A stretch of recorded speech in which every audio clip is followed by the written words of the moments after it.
Hello and welcome. You're listening to One India News and I'm Pooja Sachdeva. This breathtaking picture of Goddess Kali is not anywhere from India, but it's a building of New York. Goddess Kali, the epitome of tremendous power and strength, took over on the Empire State Building in New York last night. This breathtaking artwork was displayed by filmmaker Luis Ahoyes and his team as a part of Project Kali. And that's where this gets creepy. Kali was worshipped by the notorious Thuggee cult back in the 1800s. They performed human sacrifices in order to please her, killing as many as 2 million people, claiming that this was necessary in order to prevent Kali from wiping out humanity. Kali and her devotees were depicted in the Indiana Jones film The Temple of Doom, which showed cult members performing a human sacrifice in front of a huge statue of the goddess. It's a Thuggee ceremony. They're worshipping Kali. Kali is usually depicted wearing a garland of human heads with enraged red eyes and a lolling tongue, as shown in the Empire State Building projection. So, the conspiracy theorists are right, in a way. This was a kind of ceremony. It was an homage to Kali.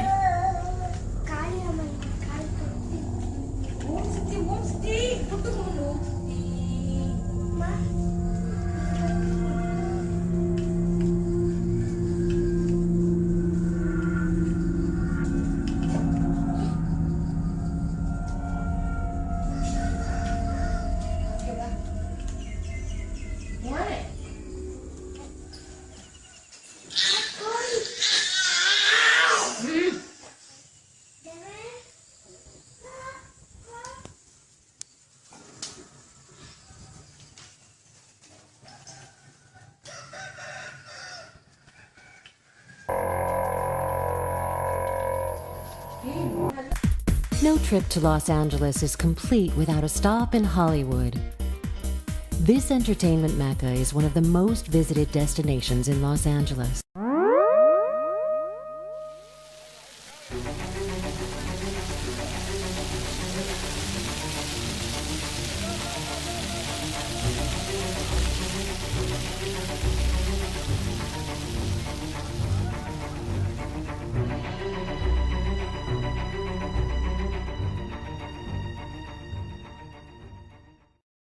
Every time you go to the airport, you can't miss this guy, the blue horse with the beet red eyes staring at you as you drive up to the main terminal. Well, now he's getting a friend. Check this out. It's Anubis, also known in Egypt as the god of death. It's not the pyramids, it's DIA. That's an interesting image to have here at the airport. A statue of Anubis, the ancient Egyptian god of the dead. If it's the god of death, I wouldn't exactly be putting it out in front of the airport. For some, I don't like flying to begin with. It's just not very reassuring. It's kind of weird, especially being at an airport, you know, bad voodoo. DIA already has the sculpture of the big blue Mustang with the glowing red eyes. It scared me. I was kind of scared. The statue fell on its creator and killed him, and some affectionately call him Blucifer. What do we call it? A demon? Now this latest edition of artwork could challenge the horse's notoriety. Definitely an odd choice. He may be the god of the dead, but this jackal-headed statue doesn't have glowing red eyes, and lots of travelers were actually really excited to see him. I like it. Museum Mystery, the statue that seems to be turning its back on tourists by itself. Hey y'all, it's David Begnaud. This is Newsbreaker. This is crazy. It's happening at the Manchester Museum in London to this unnamed Egyptian artifact that had been placed in a tomb around 1800 BC. CNN reports museum officials noticed at different times of the day the statue would be facing different angles, and by the end of the day it would be facing 180 degrees from where it started. But get this, it's enclosed in glass. Gawker says the time-lapse cameras caught the movement that did in fact show the statue was spinning. Well, there you go. Nimrod rising from destruction, Palmyra Arch. It's in plain sight, really, isn't it? What it's all about. London and New York Arch, Palmyra. This is how Palmyra looked as ISIL took control the Triumphal Arch before the group destroyed it. Today, the 2,000-year-old arch from the Temple of Bel looks like this. Baal is the same as Bel, Belus or Baal-Hamon, and he was the supreme male divinity worshipped by the Chaldeans, Phoenicians and Canaanites. The priests of Baal would beat drums during the ritual sacrifice in order to drown out the cries of the grieving mothers. Baal was also known as the Ancient One, the Ancient of Days, Rider of the Clouds, the Mighty One, the Hero, the Exalted One, the Prince and Lord of the Earth. Baal was originally a sun god. Among the Assyrians, by some system of sacred matters, both Saturn and Sol, that is the sun, are called Bel. Baal's usual designation was god of thunderstorms, agriculture, and the Lord of Heaven. Baal was also representative of the sun, fertility, and human sacrifice. It is doubtless the early Punic colonists brought their tradition of sacrificing children to Baal shortly after their arrival. And Saturn was the Moloch of the Jewish scripture. Kivon or Gion is the planet Saturn, Baal also is Saturn, and thus Kivon is Baal. Child sacrifice remained a common practice. Offerings were then given to Saturn instead of the former Baal-Hamon. El and Baal are often associated with the bull in Ugaritic texts, as a symbol both of strength and fertility. They have also built the high places of Baal, to burn their sons with fire for burnt offerings unto Baal. Jeremiah 19:5. It seems Baal was later demonized as... Crowds mobbed temples all over India to see Ganesh, the elephant god credited with bringing prosperity, drinking milk. On September 21, 1995, a Hindu worshipper at a temple in South New Delhi made an offering of milk to a statue of the Hindu idol Ganesh. When a spoonful of milk was held up to the trunk of the statue, the liquid disappeared, apparently taken in by the idol. Hindu temples across the world successfully replicated the phenomenon, including the Vishnu Mandir Temple at Yonge Street and Highway 7 in Richmond Hill. Thousands of Hindu believers in York Region flocked to the Richmond Hill Temple in September 1995 to witness the miracle be recreated.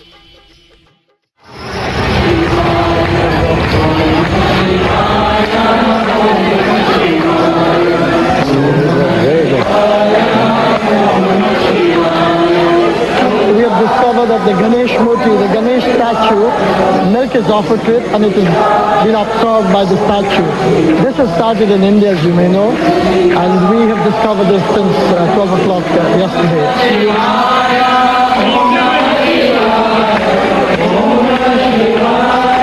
Through our belief, we feel that it is a reassurance to devotees of God that there is a God. He's answering your prayer, and you will be taken care. You will be looked after by Him in the near future. So this is really a celebration for your for your temple. Yes. I have a statue about 12 inches of black stone Ganeshji. Idol worship has been a part of human history since man learned the art of wood carving, stone cutting, and metal working. The phenomenon of idol worship is found on every continent in many diverse cultures, both ancient and modern. But why?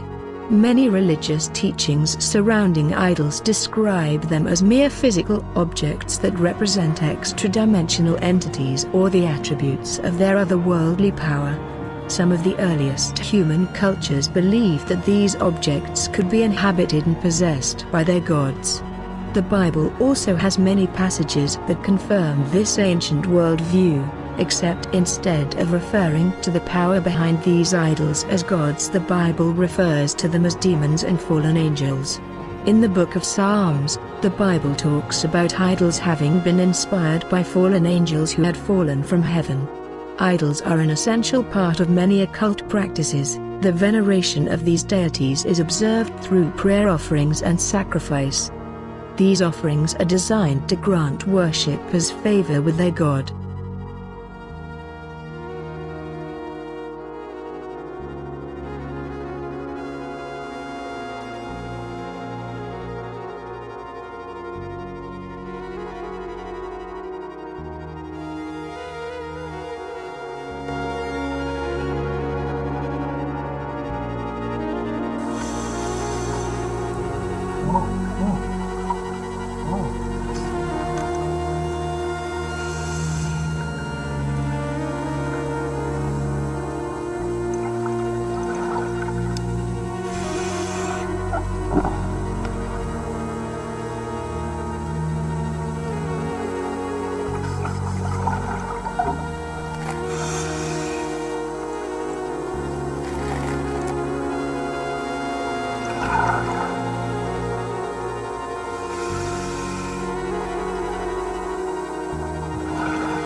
There is one group notorious for breaking just about every taboo connected with the dead, and a great many others besides. They're a small Hindu sect called the Aghoris, and they do it all in the name of God. They drink urine, the stool they put in their foods. They eat the flesh of the dead. They have their own kind of worship. They sit on the dead, they eat the dead, they drink alcohol, but this is their belief. The Aghoris worship the god Shiva in cremation grounds along the Ganges River, using human bones and skulls in their rituals. In defiance of Orthodox Hinduism, they embrace what is considered most impure, including dead bodies. Why would a religious sect perform such bizarre rituals?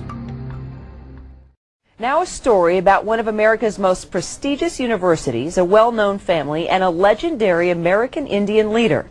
It's a story about secrets and bones and maybe about grave robbery. It's an 85-year-old riddle, and the solution may be hidden in the windowless headquarters of a mysterious society. The secretive Skull and Bones Society was founded at Yale University in 1832, and its members have included the elite of the elite. President Bush is a third-generation bonesman. He follows his father, former President Bush, and his grandfather, former Senator Prescott Bush. That's where the story really gets interesting. Many years ago, it's said Prescott Bush and other bonesmen dug up the grave of the legendary Apache leader Geronimo in Fort Sill, Oklahoma. Historian Mark Wortman is the author of a new book about Yale men who served in the Air Corps during World War I. While he was doing his research, he uncovered a 1918 letter from a bonesman that suggests the Geronimo story is more than just legend. I found it and said, this is amazing. This is quite stunning to see this. It was laid out so clearly in straightforward language, saying we've got Geronimo's skull, femurs, and horse tack, and we've brought it back to the tomb, as they call it, in New Haven. Located on the Yale campus, the tomb is the windowless sanctum of Skull and Bones. Although the rituals conducted inside are shrouded in secrecy, it's said that to this very day, new members must kiss a skull during initiation rites. Are they kissing the skull of Geronimo? Yale University is 300 years old this year, and were you to visit its campus, you would see that it still has exotic clubhouses, which look like tombs where Yale's legendary secret societies meet. The rituals are still a secret. And so when we heard that some enterprising characters had managed to spy on the famous Skull and Bones Society, well, we couldn't resist. Here's ABC's Dan Harris. The videotape provides a grainy glimpse into what appear to be the initiation rituals of a secret society that's been around since 1832, whose members have gone on to be leaders of Wall Street and the White House, the Senate and the Supreme Court. They're sort of trying to scare the initiates, make them, disorient them, frighten them. New York Observer investigative reporter Ron Rosenbaum accompanied a team of Yale students who shot these pictures 9 days ago. Rosenbaum's curiosity about Skull and Bones was permanently piqued when, as a classmate of George W. Bush, he lived right next to the tomb, the group's heavily fortified home. From their perch, Rosenbaum and his cohorts taped the tomb's courtyard. What they captured, they say, was initiates, known as neophytes, being forced to kiss a skull, then members performing a mock killing. It may look like your average fraternity nonsense, but Rosenbaum says it's not. Even though it may seem silly to us, it seems to mean something to them, and you can't argue with the success of Skull and Bones. True. Famous alums include senators, John Kerry and John Chafee, to name two, cabinet secretaries, such as Averell Harriman, and 3 presidents, William Taft, George Bush, and George W. Bush, who's been reluctant to talk about Skull and Bones. Does it still exist? The thing is so secret, I'm not even sure it still exists. In recent years, by many accounts, the on-campus influence and allure of Skull and Bones has waned dramatically, and there is no proof that the rituals recently caught on videotape are the same ones performed by the current president. Still, Rosenbaum says the tape is a valuable artifact, an extremely rare view into the secret society that groomed the American ruling class for generations. Dan Harris, ABC News, New York.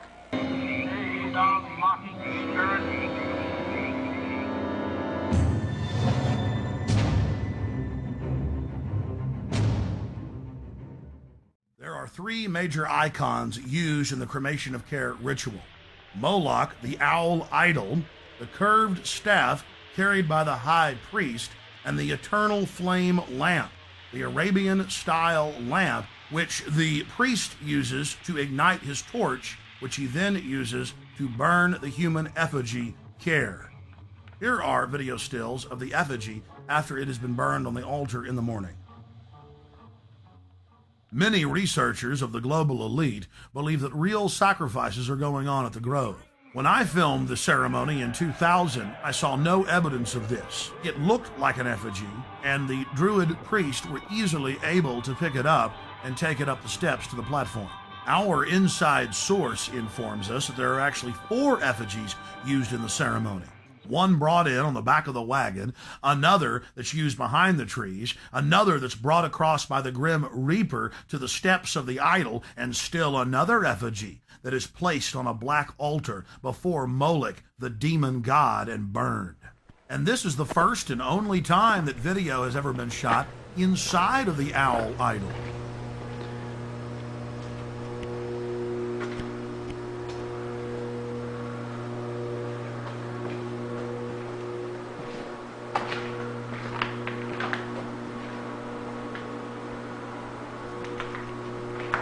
In studying worldwide occult networks, in modern times and throughout history, we always run into the same data. Compartmentalized pyramidal structures with a bunch of well-meaning dupes at the bottom, managers in the central areas, and Luciferian death cult adherents at the top. In India, it is Kali.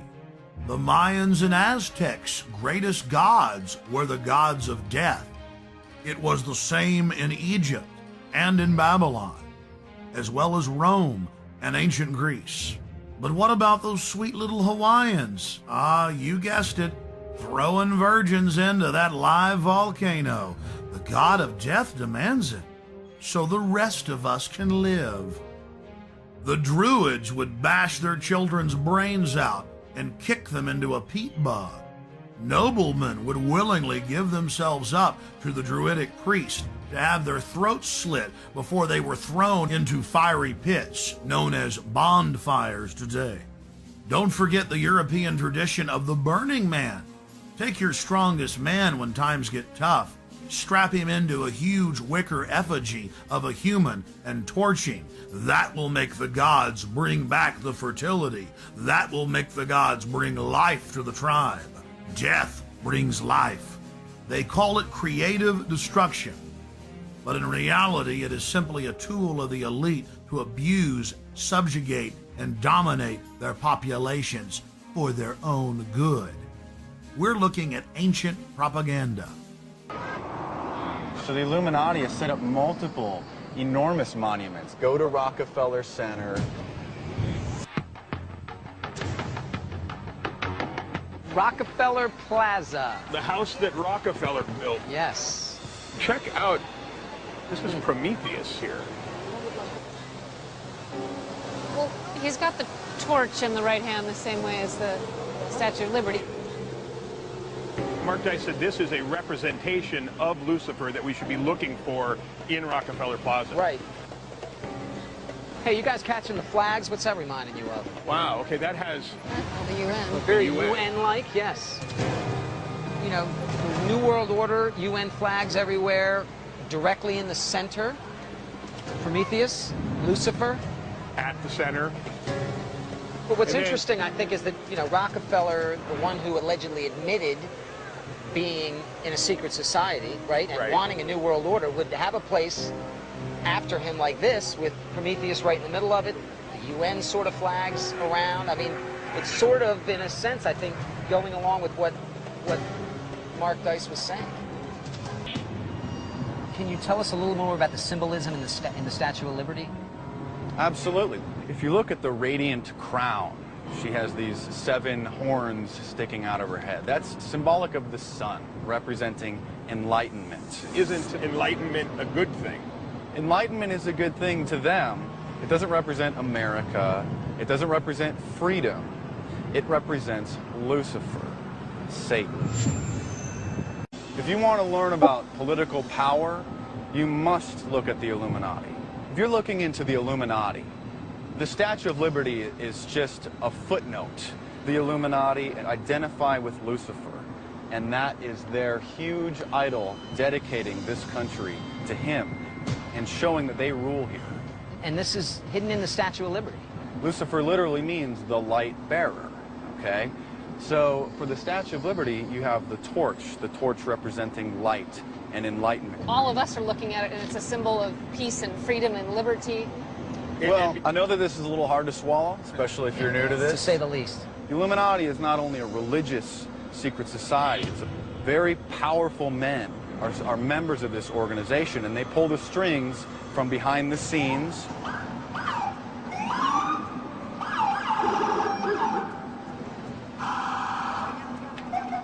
But we should go find a place to sit down. Okay.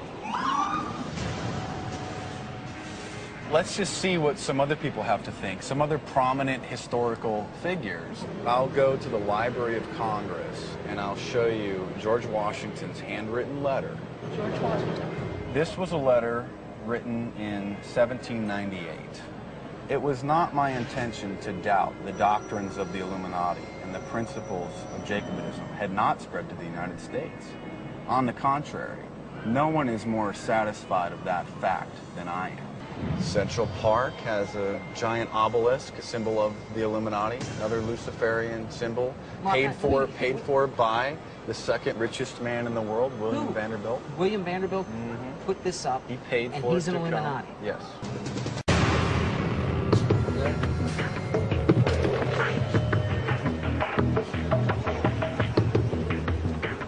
Nice to meet you. My pleasure completely. Thanks for meeting us here. We really appreciate you coming out.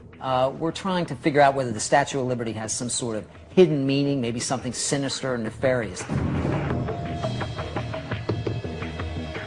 One of the most incredible things that we've heard so far is that the Statue of Liberty is actually Satan or the devil or Lucifer.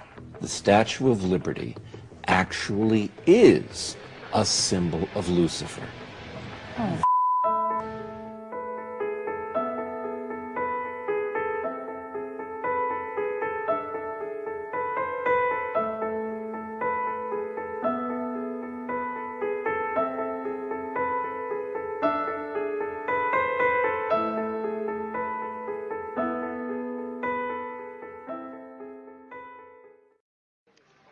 While we were with Ravi, we drove 5 hours to this enormous temple. Ravi had told us that morning that God had shown him a man we were supposed to find. He didn't know his name, just what he looked like. White beard, orange robe, with a turban on his head. So we walked and searched and looked around, and then... White beard, turban, saffron clothes. Saffron? That's same.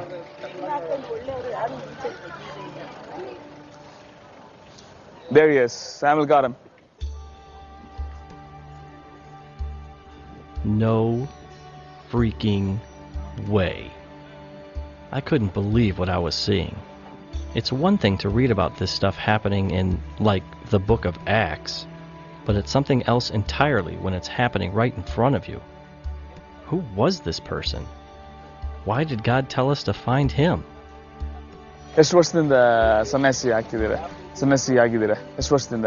ಬಾಲ್ಯದಿಂದ ನಮ್ಮ ತಂದೆ ತಾಯಿ ನಮಗೇನು ಹಾಲು ಕುಡಿಸಿ ಒಂದು 2 ತಿಂಗಳಿಂದ sir 2 ತಿಂಗಳಿಂದನ ಬಿಟ್ಟಿದ್ರೆ ಅವಾಗಿಂದ ನಮ್ಮ ಗುರುಗಳಿಗೆ ನಮ್ಮ ಅರ್ಪಿಸ್ಬಿಟ್ರು ಅಲ್ಲಿ ಹೌದ್ರಿ ಸರ. ಯಾಕಂದ್ರೆ ಕೊಡ್ತಾರೆ, ಯಾಕಂದ್ರೆ ಅವ್ರವ್ರ ಭಾವ, ಅವ್ರವ್ರ ಮನಸ್ಸು, ಅವ್ರವ್ರ ಬುದ್ಧಿ, ಅವ್ರವ್ರ ಚೈತನ್ಯ ಹೇಗಿರ್ತೈತಿ ಹಾಗ ಆ ಪ್ರಕಾರ ಮೇಲೆ ತಪಸ್ ಮಾಡಿರ್ತಾರ. ದೇವರ ದೃಷ್ಟಿಯಲ್ಲಿ ನೋಡ್ಕೊಂಡು ತಿಳ್ಕೊಂಡು ಅದನ್ನ ಒಂದು ದೀಕ್ಷೆ ಮಾಡ್ತಾರ. ಒಂದು ಲಿಂಗ ದೀಕ್ಷೆ ಆಗ್ಲಿ, ಒಂದು ರುದ್ರಾಕ್ಷ ದೀಕ್ಷೆ ಆಗ್ಲಿ, ಶ್ರಮದಿಂದ ನಡಿಪ, ಹಾದಿಯಲ್ಲಿ ಅಪ್ಪತ್ತೆಪ್ಪ ಬೇಡ, ಸುಳ್ಳು ಹೇಳಬೇಡ, ಕೆಲವೊಂದು ಯಾವ ಕಳ್ಳತನ, ಸುಳ್ಳುತನ, ಕೆಟ್ಟತನ, ದೃಷ್ಟಿ ಬುದ್ಧಿಗಳನ್ನ ಸೀದಾ ಸಮಗ್ರ ಭಾವದಿಂದ ಹೋಗಂತ ಹೇಳ್ತಿರ್ತಾರ. ಆದ್ರೆ ನಾವು ತಿಳ್ಕೊಂಡು ಅದೇ ಭಾವದಿಂದ ಏಕಾಚಿತ್ತ ಜ್ಞಾನ ಸ್ವರೂಪದಿಂದ ಹೋಗ್ಬೇಕು. ಧರ್ಮವೇ ಧರ್ಮ ರಕ್ಷಣೆ, ಧರ್ಮ ರಕ್ಷಿಸ್ಕೊಂತ ಹೋಗ್ಬೇಕು, ಧರ್ಮನ ಕೆಡ್ಸ್ಕೋಬಾರ್ದು. ಓಕೆ. ಸೊ ನಿಮಗೂ ಬಸವನಿಗೂ ವ್ಯತ್ಯಾಸ ಇದೆ? ಇಲ್ಲ, ಬಸವನವರ ನೀವು ಅದೇ ಲಿಂಗ ಸಮಾಜದಲ್ಲಿದ್ದೀರಾ ಅಥವಾ ಲಿಂಗ ಸಮಾಜ? ನೀವು ಅದೇ ಲಿಂಗ ಸಮಾಜ? ಹೌದಾ? Okay okay okay okay. Because a crowd was gathering, the two decided to go to a lower temple for more privacy to talk. Along the way, Ravi explained that this was a Maharishi, which is a guru of gurus, the Hindu equivalent of a bishop. Maharishis are not even allowed to hear the gospel. He should have incited the crowd to stone us. Instead, he wanted to talk more. Why? We found out pretty quick. ಎಲ್ಲ ವೇದ, ಕೆಲವೊಂದು ಜ್ಞಾನ ಅದು ಆಲ್ತಿರ್ತದೆ. ಕರ್ಮದಿಂದ ಹೆಂಗಿರ್ತೈತೆ ಆ ಕರ್ಮಕಾಂಡದಿಂದ And he saw me and he didn't know where to meet this fella. No, in the dream. Someone told him to do this. He doesn't know who it is. But then he says, that is right, that's Yesu, that's Jesus. Saw in his dreams. Until then he didn't know who that is, guys. Okay, but now he knows. Yes. That it was Jesus. Yeah. Think about this. Days ago, this Maharishi has a dream where Jesus appears and tells him to go to this temple on this day, and he shows him a picture of Ravi. At the same time, we've been told by God to go to this temple on this day to find a man with a white beard, saffron robes, and a turban on his head. Needless to say, Ravi now has the Maharishi's undivided attention. ಭಾರಿ ಹೋಲಿಸ್ತಾನೆ. ಆದರೆ ಸುಳ್ಳು ಹೇಳಬೇಡ, ಕೆಟ್ಟಗಳು ಮಾಡಬೇಡ, ಅದು ಮಾಡಬೇಡ, ದೀಕ್ಷೆ ಮಾಡಬೇಡ, ಅದು ಮಾಡಬೇಡ, ಇದು ಮಾಡಬೇಡ ಅಂತಾರೆ. ಆದರೆ ಅದಕ್ಕಿಂತಲೂ ಒಂದು ಶ್ರೇಷ್ಠವಾದ ಮಾರ್ಗ ಇದೆ. ನಮಗೆಲ್ಲರೂ ಗೊತ್ತಿರುವಂಥ ಮಾರ್ಗ, ಎಲ್ಲರೂ ಹುಡುಕುವಂಥ ಮಾರ್ಗ ಅದು ಅಲ್ವಾ? ಆ ಹುಡುಕುವಂಥ ಮಾರ್ಗದಲ್ಲಿ ಇವಾಗ ನಮಗೆ ಫೋನ್ ನಂಬರ್ಸ್ ಇದೆ ಅಲ್ಲ? ನೀವು ನನ್ನ ಮಾತಾಡ್ಬೇಕಂದ್ರೆ ನನ್ನ ನಂಬರ್ ಕೊಟ್ರೇನೆ ನೀವು ನನ್ನ ಜೊತೆ ಮಾತಾಡಕ್ಕೆ ಅಲ್ವಾ? ಇನ್ನೊಂದು ನಂಬರ್ ಕೊಟ್ಟು ನನ್ನ ಜೊತೆ ಮಾಡಕ್ಕಾಗತ್ತಾ? ರಾಂಗ್ ನಂಬರ್ ಅಂತ ಹೋಗುತ್ತೆ ಅಲ್ವಾ? ಹಂಗೆ ಅಂತ ಒಬ್ರು ಅಲ್ಲ, ನಾವು ಶಿಷ್ಯತ್ವ ಅಂತೀವಿ, ಏನಂತಾರೆ ಅದನ್ನ ಜ್ಞಾನ ಮಾಡ್ತೀವಿ. ಆದ್ರೆ ನೀವು ನಂಬುವ ಮುಖಾಂತರ, ಆ ದೇವರನ್ನ ನಂಬುವ ಮುಖಾಂತರ ನೀವು ರಕ್ಷಣೆ ಹೊಂದ್ತೀರ, ನೀವು ಇವಾಗ ಮೋಕ್ಷ ಹೊಂದ್ತಿರೋ ನಂಬಿಕೆ ಇದೆಯಾ? ಖಂಡಿತ ಅಲ್ಲ. ಮೋಕ್ಷ ಹೊಂದ್ತೀವಿ ಎನ್ನುವಂಥದ್ದು ಎಲ್ಲ ಭಗವಂತನ ಬಿಟ್ಕೊಟ್ಟಿದ್ರು.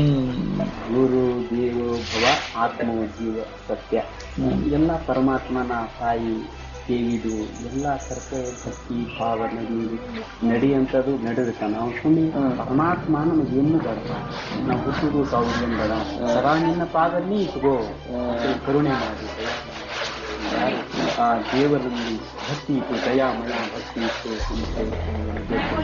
ಆ ಭಗವಂತ ತನ್ನ ಅಧಿಪತಿಯಲ್ಲಿ ಇಟ್ಟುಬಿಟ್ಟ ನಮ್ಮ ಸ್ಥಾನದಲ್ಲಿ. ಅದಕ್ಕಿಂತ ಒಂದು ಮೇಲೆ ಇದೆ ಅಲ್ವಾ? ಅದಕ್ಕಿಂತ ಒಂದು ಮೇಲೆ ಒಂದು ಮಾರ್ಗ ಇದೆ. ನಾವು ಆ ದೇವರನ್ನ ನಾವು ಪೂಜೆ ಮಾಡೋದಿದ್ರೆ ನೀವು ಹೇಳಿದ ಪ್ರಕಾರ ಒಂದೇ ಅಲ್ವಾ? ನಿಮ್ಗೋಸ್ಕರ ನಾವು ಪ್ರಾರ್ಥನೆ ಮಾಡ್ತೀವಿ, ಪ್ರೇಯರ್ ಮಾಡ್ತೀವಿ.